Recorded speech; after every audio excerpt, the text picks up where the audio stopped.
اعوذ باللہ من الشیطان الرجیم بسم اللہ الرحمن الرحیم۔ سورۃ البقرہ آیت نمبر 104 اور 105 کا ترجمہ اور تفسیر۔ یا ایھا الذین آمنوا لا تقولوا راعنا وقولوا انظرنا واسمعوا وللكافرين عذاب أليم۔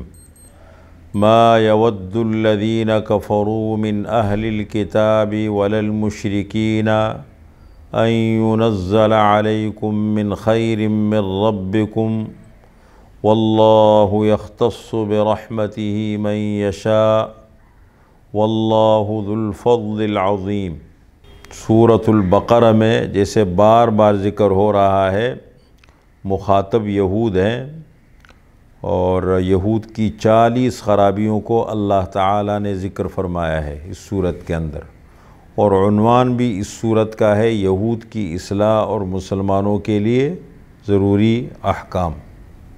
اس آیت کا سبب نزول یہ ہے کہ جیسے پہلے ذکر ہوا کہ آپ صلی اللہ علیہ وسلم جب مدینہ منورہ تشریف لے گئے ہجرت فرما کر کے، تو یہود کی بہت بڑی تعداد وہاں آباد تھی، بڑے بڑے ان کے علماء تھے، پڑھے لکھ کے لوگ تھے، انہوں نے اچھی طریقے سے آپ کو پہچانا، ساری نشانیاں جو ان کی کتابوں میں لکھی تھی وہ فٹ آئی، انہوں نے دیکھی، لیکن آپ کی نبوت کا انکار کر دیا، اور نبوت کا انکار نہیں کیا بلکہ حسد میں پڑ گئے اور حد سے آگے نکل گئے، اور حسد میں جب انسان پڑ جاتا ہے تو پھر وہ اپنے مقام سے اتنا گر جاتا ہے اور ایسی غیر مناسب حرکتیں کرتا ہے، ایسے ایسے کام کرتا ہے کہ پھر وہ یہ نہیں دیکھتا کہ میں عالم ہوں یا میں پڑھا لکھا ہوں یا میں اپنی قوم کا بڑا ہوں، وہ یہ چیزیں نہیں دیکھتا بلکہ وہ پھر اپنے حسد میں لگا رہتا ہے۔ تو اسی طرح یہاں بھی جب یہ لوگ حسد میں آ گئے کہ نبوت کا سلسلہ ہم سے چھن گیا، بظاہر ان کی سوچ کے مطابق، حقیقت میں نہیں، کہ اس نبوت کا سلسلہ بنو اسحاق میں چلا آ رہا تھا، اب یہ بنو اسماعیل میں کیوں منتقل ہوا، اس پہ حسد کرنے لگے۔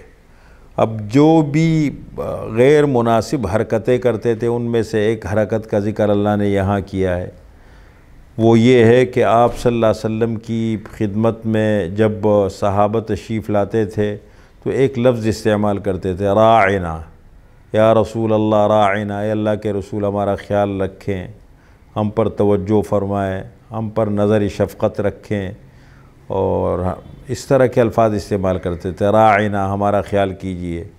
اب انہوں نے اس لفظ کو جب دیکھا کہ صحابہ استعمال کرتے ہیں آپ صلی اللہ علیہ وسلم کے لیے، تو انہوں نے اس لفظ کا غلط استعمال شروع کر دیا اور زبان دبانے لگے، راعینا، اے ہمارے چرواہے، یوں کہتے تھے، اے ہمارے چرواہے، اس کو بگاڑنے لگے، اس سے غلط مطلب لینے لگے۔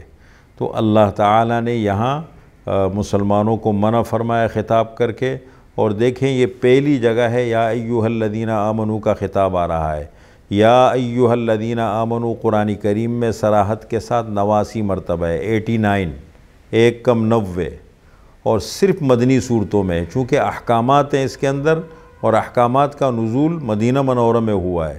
مکہ مکرمہ میں بہت کم احکامات تھے، اس لیے کہ وہاں تو ظاہر بات پابندیاں تھیں، ماحول بھی نہیں تھا، رکاوٹیں تھیں، آزادی یہاں ملی، مرکز یہاں ملا، تو احکامات ہیں۔ مدنی صورتیں 28 ہیں، مکی صورتیں 86 ہیں۔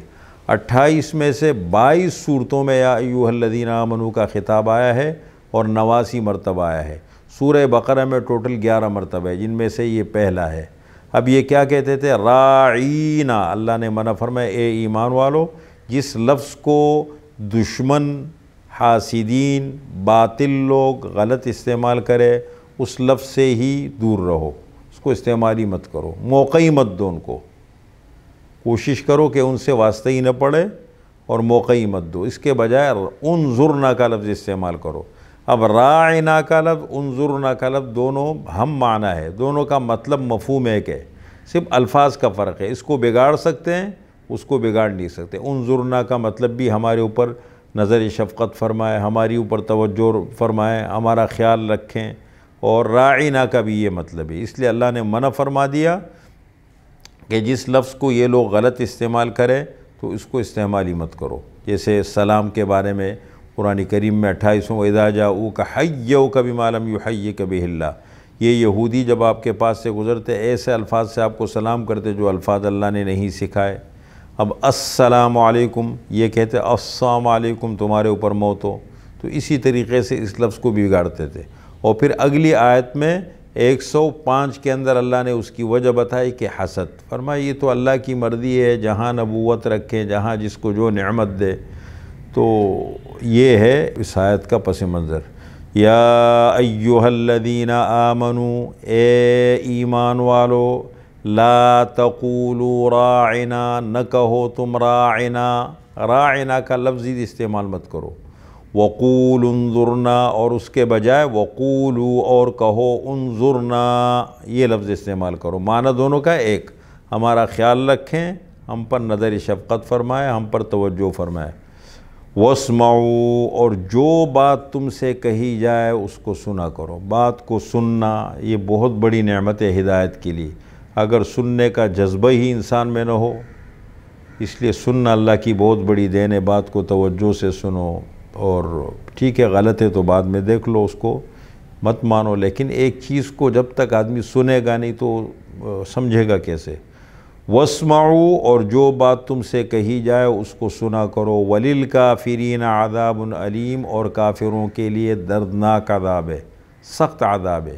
اب آگے وجہ بیان فرما رہے کہ یہ جو اس طرح کے الفاظ استعمال کر رہے ہیں، اس طرح کی گھٹیا حرکتوں پہ اتر آئے ہیں، نامناسب حرکتیں، تو فرمائے ما یود الذین کفروا من اہل الکتاب ولا المشرکین، نہیں چاہتے کافر، ما یود پسند نہیں کرتے، نہیں چاہتے کافر لوگ، نہ اہل کتاب میں سے، ولا المشرکین اور نہ مشرکین میں سے، ان ینزل علیکم من خیر من ربکم، یہ کہ اتارا جائے تمہارے اوپر خیر، تمہارے اوپر بلائی اترے، تمہارے اوپر خیر اترے تمہارے رب کی طرف سے، نبوت ملے، کیوں نبوت ملی، ان پر کوئی خیر کیوں اترا، ان کو نعمت کیوں ملی، اس سے بڑا حسد کرتے تھے۔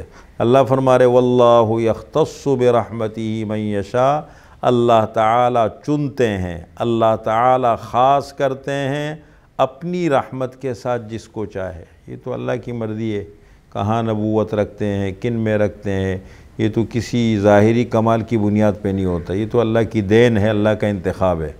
واللہ ذو الفضل العظیم، اور اللہ تعالیٰ بڑے فضل والے ہیں، بڑے مہربان ہیں اللہ تعالیٰ۔